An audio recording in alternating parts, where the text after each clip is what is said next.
Hello and welcome back to the Lack of Interesting Conversation podcast with me, your host, Trey Mendenhall. I just want to thank you once again for joining me today. And if you're new, welcome. I appreciate you coming on board and giving me a listen for the very first time. This is episode 13 of the podcast.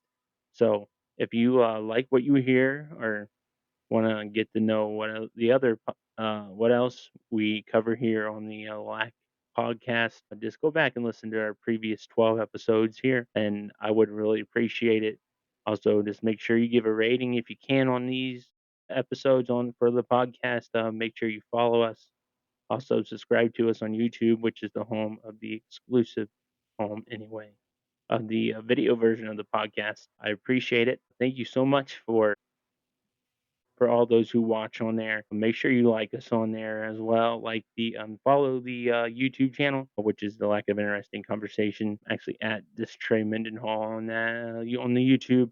You can just subscribe to us. Also, hit that notification bell to know if you want to know when we upload. Try to upload at least a short or two every week, and obviously every Wednesday we come out with a new episode. So I'd like appreciate it if you just go check us out over there as well. And we are also available on every podcasting platform you can find. Also, we on the Facebook as well, but you can also follow me uh, on Instagram and TikTok at Trey TREA underscore Mendenhall MENDENHALL on those platforms as well. And just released the previews for the podcast. Um, which I did over on YouTube and TikTok this week. A little preview about what we'll be talking about as here in March has we're about halfway through. So this is the official month of March Madness.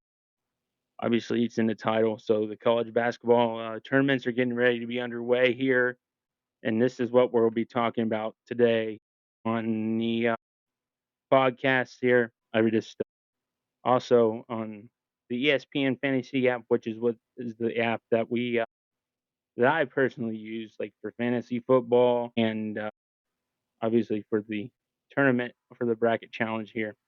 Uh, so I create on there on the ESPN app. I created a group there, as you can create groups and stuff on there. Like Sports Center has a group, College Game Day, First Take, Get Up, NBA Today, several others have groups you can join there on and put your brackets in for fun, see who can come out on top. So this year, did a little something different here and created one for the podcast, which is the Lack of Interesting Conversation Tournament Challenge. So if you can just search us up on there, or I will, and if you want to join there, also I will make sure to link the group in the description of this episode here. I will make sure and that you have a way to join if you so choose to do so. So let's go ahead and let the go over my bracket and let the madness begin. All right, going to start out. Oh, with I will tell you all the number one seeds here. Duke is number one in the East region there. Then I know Michigan's at number one in the Midwest. Arizona is number one in the West. And then in the South region, you have Florida. They're the number one seed. So, but we'll start here at the top here in the East region.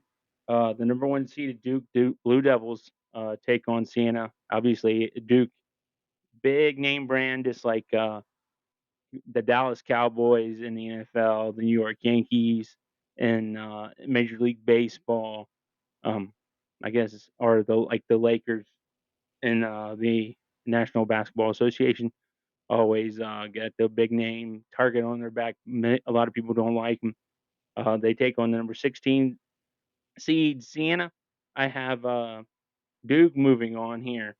Um, and going to the round of 32 there. And then the number 2 seeded uh, in this region is uh, Yukon. I have them defeating Furman, the number 15 seed here. Then the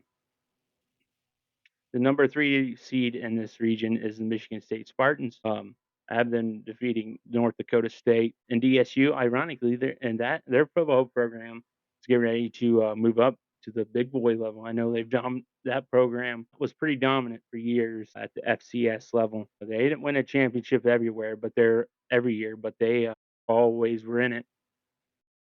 But I do not have them being Michigan State up with Tom Izzo and all that. I don't. He's been there for years and knows how to get the best out of his players with coaching so long. Then the number 4 seed Kansas Jayhawks, I have them moving on, being California Baptist. Then the number 5 seed St. John's, I have them beating Northern Iowa. Ironically, is the alma mater of Hall of Famer quarterback Kurt Warner, former St. Louis when they were in the Rams before they moved back to LA. You were in St. Louis, brought them their very first Super Bowl there in St. Louis, and then obviously later in his revived his career there in Arizona. Then the number 6 seeded Louisville Cardinals, which ironically St. John's has their former head coach and Rick Paterno take on South Florida, number 11 seed South Florida Bulls. In this one, this is the upset I have of this region. I have South Florida moving on. Usually during these tournaments, there's usually upset or 2 or 3 or 4 or 50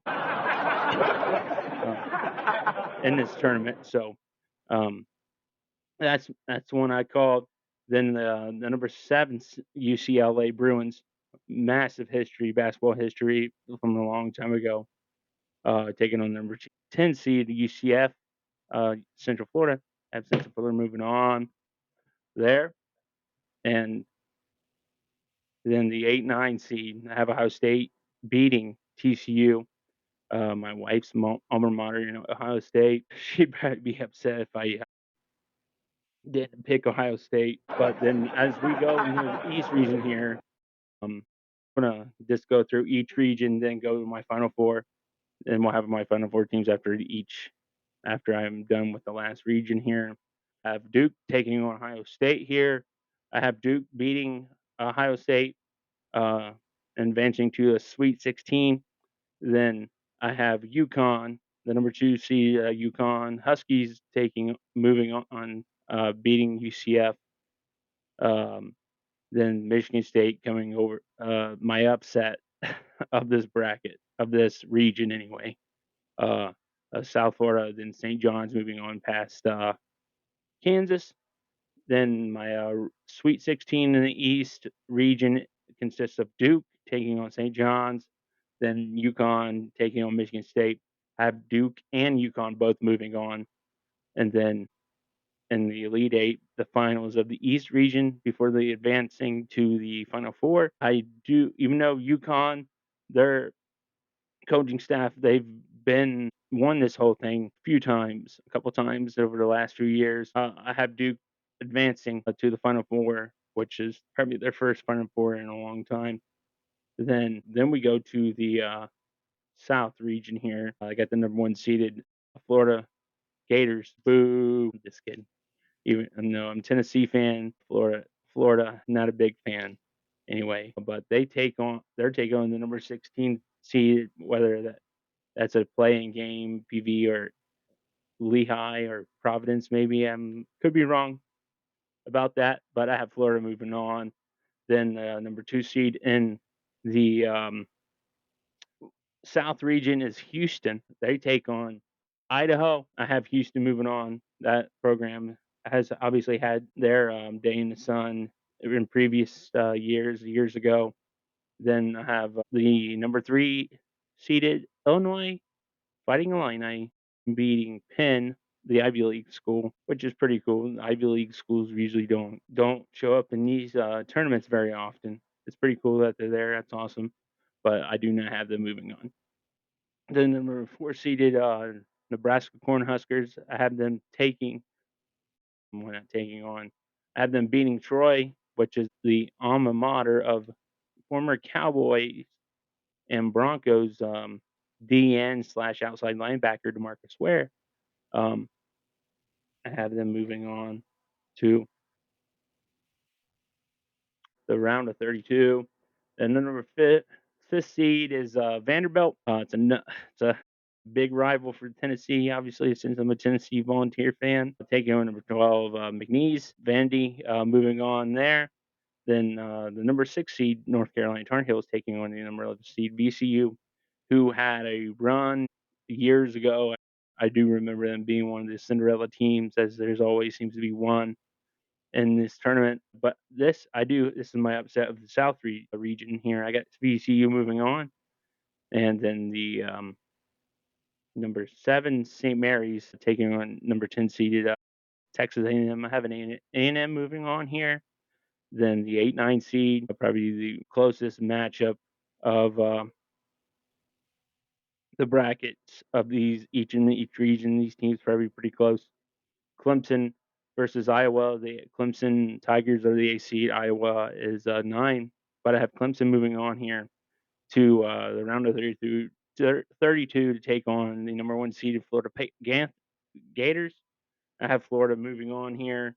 Then then we got the in-state battle here of Houston versus A&M. I have Houston moving on.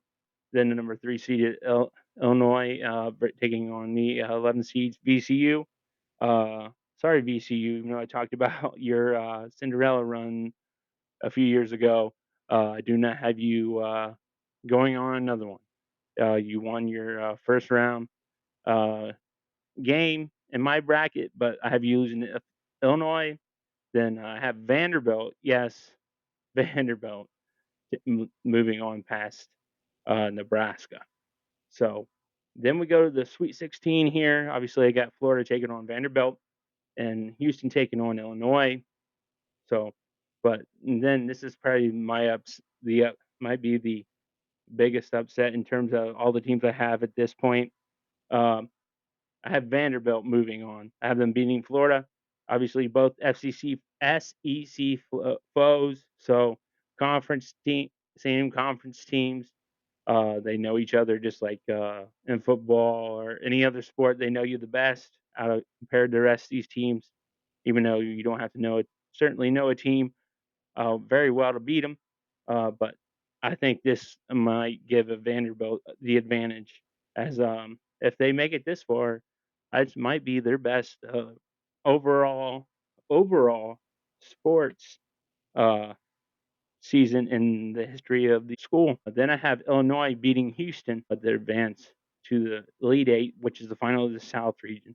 So Vanderbilt versus Illinois, Big Ten versus SEC, as this is a pretty big thing in term when it comes to football anyway. But I have the SEC overcoming here, the Big Ten, even though I do live in Big Ten country. I have Vanderbilt moving on to take on Duke in the Final Four. So then we go to the West region here. The number 1 seed Arizona Wildcats taking on the number 16 seed South Long Island, excuse me. Have Arizona moving on here. Then the number 2 seeded Purdue Boilermakers. My mother-in-law uh, went there. Have them defeating Queens, the number 15 seed. Have them moving on. I probably wouldn't be able to live that down if I didn't pick them, but I do. Then you got the number 3 seeded Gonzaga Bulldogs. If you've been around college football for any period of time, you know their history, how good they've been, and how good they are. As I know, next year they're moving up to the Pac-12 in all sports. I believe they do not have a football program, which doesn't count towards the 8 teams needed to be an FBS program conference, the Pac-12, and I know they got it. I think with Utah State ended up being the last team the team that put them over the hump to be an FBS conference. They take on the number 14 Kennesaw State, who themselves just recently moved up to the FBS level on football. I have Gonzaga winning there and advancing. Then the number 4 seeded Arkansas Razorbacks taking on the number 13 seed Hawaii. Nice to see Hawaii there. I know they're so far out there; they don't get much love, and I know a lot of I'm sure a lot of most of their games are on super late at night and may be hard to find. But I do not have them winning. I have Arkansas winning that and advancing. Then the number 5th seeded Wisconsin Badgers taking on the number 12 High Point. I have Wisconsin moving on there. Then the number 6 seeded BYU Cougars take on the number 11 seed. This is another playing game for the 11th seed in the West region. You either got Texas or NC State. It doesn't matter who it is. I think BYU advances regardless. Then the number 7 seed Miami the U baby takes on the number 10 seeded Missouri Tigers. I have the U advancing, as I'm sure that program's pretty hungry coming off of their football program's appearance in the national championship game. Obviously, I know the U is notorious, especially with here in the last 50 years of being a football school with all their success in the 80s, 90s, and early 2000s. It's night. I'm sure they feel pretty good about their football program being where it is, and now they want that continue that momentum in terms of trying to be an everything school with their basketball program advancing maybe and trying to win this whole tournament here. I have them moving on. Then the number 8 seed Villanova taking on the Utah State, and here I have Utah State moving on to the round of 32 to take on the number 1 seed Arizona Wildcats. And here, um, I have Arizona moving on. Then the I know I kind of built them up previously. They take on the number 2 seeded Purdue Boilermakers. I have Purdue moving on. Then the number 3 seed Gonzaga. I have them moving on past BYU and Wisconsin, moving on past Arkansas to play Arizona in the Sweet 16. I have Arizona moving on. I have all chalk basically in this part of the region in the West here. I have Purdue moving on, beating Gonzaga, with Purdue moving on to the Final Four, beating Arizona. Then we go to the final region of my bracket here in the with the Midwest. They were number 1 seeded Michigan Wolverines here take on another playing team, whether that UMBC or HOW for this be the 16 seed. Whoever wins that, I believe a lot of these playing games probably are on Tuesday, which is the day I'm actually recording here. But I have Michigan. I think they'll be hungry, ready to make a point after losing the Big Ten title game to Purdue, who we just talked about.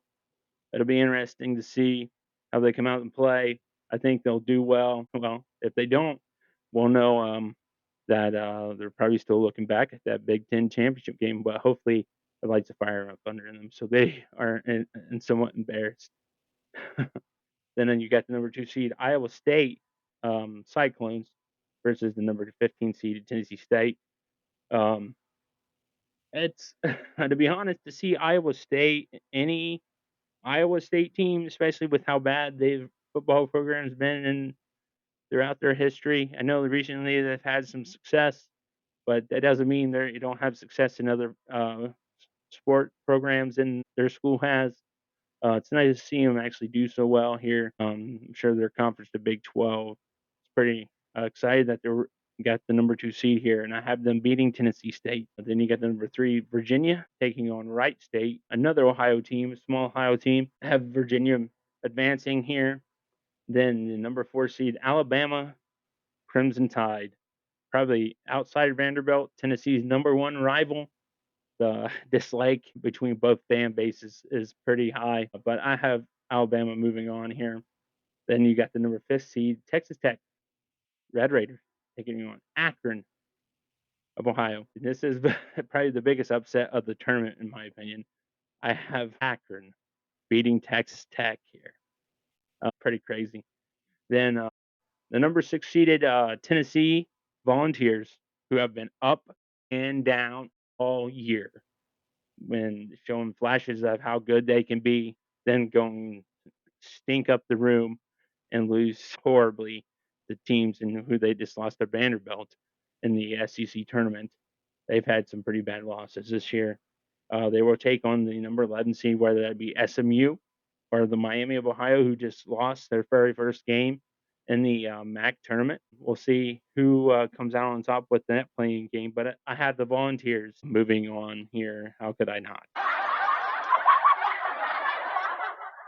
Then the number 7 seed Kentucky Wildcats take on the number 10 seed St. Clair. Then I have St. Clair moving on from Kentucky, which happens to be Tennessee's other rival as well. Then the 8-9 seed Georgia, again number 8 seed Georgia Bulldogs versus the number 9 seed St. Louis.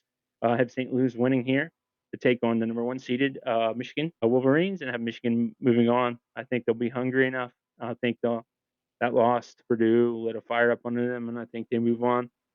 And then I have the number 2 seed Iowa State Cyclones taking on St. Clara. I have Iowa moving on. Then they got Virginia versus Tennessee. This is where, even though Tennessee is my favorite program in college, I do not have them moving on here. I think that catches up to them.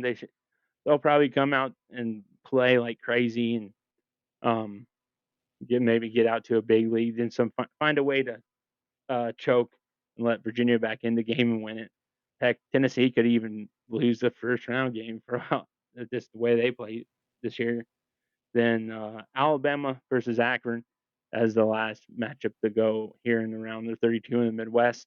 Then I have Alabama advancing to Michigan. I know, speaking of Alabama, Michigan, Alabama, well, not Alabama, but Michigan here, um, a few years ago became the first program in college football history to beat Alabama twice in 1 year. Crazy. In this one, obviously another big matchup here. If this ends up happening, I got a couple of buddies, both are a Michigan fan and an Alabama fan. So one of them will be happy as the result of this game. But I have Michigan coming out on top here. Then I have Virginia beating Iowa State. Um, that may be a mistake, but I don't know. This entire bracket may be a mistake. It'd probably be busted after one day. But sometimes that's how it goes. Especially if you're just doing this for fun. Then I have there in the Elite Eight, basically the finals for the Midwest region, Michigan taking on Virginia, with having Michigan advancing. So in the Final Four, the West and Midwest, it's no Big Ten matchup. Purdue versus Michigan, and in the East South region, you have Vanderbilt versus Duke. Okay, this may be wrong, but I have Duke beating Vanderbilt and Michigan beating Purdue. Sorry, June, but I do. I have both number 1 seeds from 2 of the regions advancing to the Final Four, and that's probably a mistake. Then advancing to the national championship. Then you got Michigan versus Duke, which is a rematch of one of the final championship games in the 90s, early 90s, when you had the Fab Five at Michigan. Chris Webber, Jalen Rose. Gosh, I'm blanking on the other names, but you had Christian Leitner there at Duke hitting a game-winning shot. So this will be, I think it'll be a good matchup anyway. But this time, I have the Wolverines. Yes, the Wolverines, the Michigan Wolverines, baby, coming out on top here and winning it all in my bracket. So anyway, just let me know what you think of the bracket here. If you think it sucks, tell me, hey, your bracket sucks and you don't know how to pick anything. I don't care. But don't forget to also in your bracket into the group there for the podcast. I just love. Honestly, I would just love it. I got my wife and our boys involved in putting in a bracket. Would just love to have more of you guys just join in just for fun. If you cannot find it for some reason when you type in the name for the bracket on the ESPN Fantasy website or the ESPN Fantasy app. I will make sure I will leave a link to the group below in the description of this podcast. And but anyway, before we go, I just want you to remember that Jesus does love you. He went to the cross for you, and he died in your place, so you didn't have to experience the pain and suffering that we did deserve as sinners. Because of Jesus doing that, he tore the veil in half. So through him, we have a mediator to God, to our Father, and that we may be saved and be adopted back into God's family. Sin made that not possible, but Jesus made the way. He is the way, the truth, and the life. And no one gets to the Father except through him. So, anyway, I just want to thank you again for joining me again here today on the Lack of an Arresting Conversation podcast.